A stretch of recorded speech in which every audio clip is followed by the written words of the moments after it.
Auto నడిపే డ్రైవర్ల జీవితాలు ఎలా ఉన్నాయంటే పొద్దుగాల లేస్తే పొద్దున్న దాకా రోడ్డు మీద బతుకులు ఆటోలలో.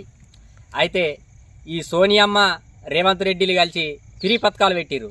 ఫ్రీ పథకం అంటే ఫ్రీ బస్సులు పెట్టిర్రు. ఫ్రీ పథకంలో అదొకటి ఫ్రీ బస్సు పెట్టిరంటే అంతకంటే ముందు ఏం చేద్దురంటే వాళ్ళు పబ్లిక్ వచ్చి అలా ఆటో స్టాండ్ కాడికి వచ్చి అన్న ఆటో దియ్యు, ఇద్దరు ముగ్గురు కూర్చొని ఆటో దియ్యు అందరు.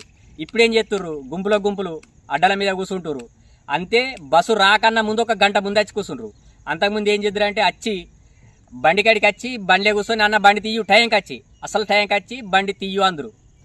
ఇప్పుడేం చేస్తారు, గంట ముందు వచ్చి బస్సు కోసం వెయిట్ చేస్తుర్రు.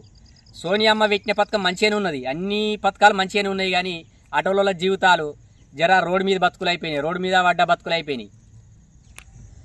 పొద్దున లేచి రోడ్డు మీద ఎక్కిపోతుంటే 100 రూపాయల డీజిల్ ఆటోలో పోస్తుండే.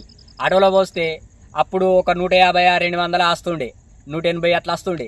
ఇప్పుడు ఏమవుతుంది, డీజిల్కి ఆడికాడికే రామారెడ్డి తిరిగే వరకు ఆడికాడికి సరిపోతున్నాయి అవి పైసలు. పబ్లిక్ ఏమో అంతంత మాత్రం ఎక్కుతున్నారు. అమ్మ కామారెడ్డి అంటే బస్ వస్తుంది అంటారు, అమ్మ రామారెడ్డి అంటే బస్ వస్తుంది అంటారు. స్టాండ్ల మీద కూర్చొని పబ్లిక్ వెయిటింగ్ చేస్తారు. అయితే ఇప్పుడు ఈ ఆటోల జీవితాలు ఎలా, ఈ గవర్నమెంట్ ఏం చేయబోతుంది అనే ఆలోచన. ఇంతకుముందు గిరాకీ అవుతుండే, రోడ్డు మీదకి వచ్చినామంటే మినిమాము ఎక్కడెక్కడ పోయినా కానీ 300, 350, 250 అవి గిరాకీ అవుతుండే.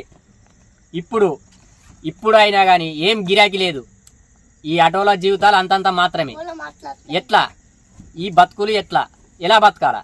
పొద్దున లేస్తే పిల్లం పిల్లలు ఛాయ్ అంటారు, తోసులు అంటారు, ఎట్లా కూరగాయలు అంటారు. నెలంతా వస్తే కూరగాయలు అవుతాయి, కూరగాయలకు లేదు.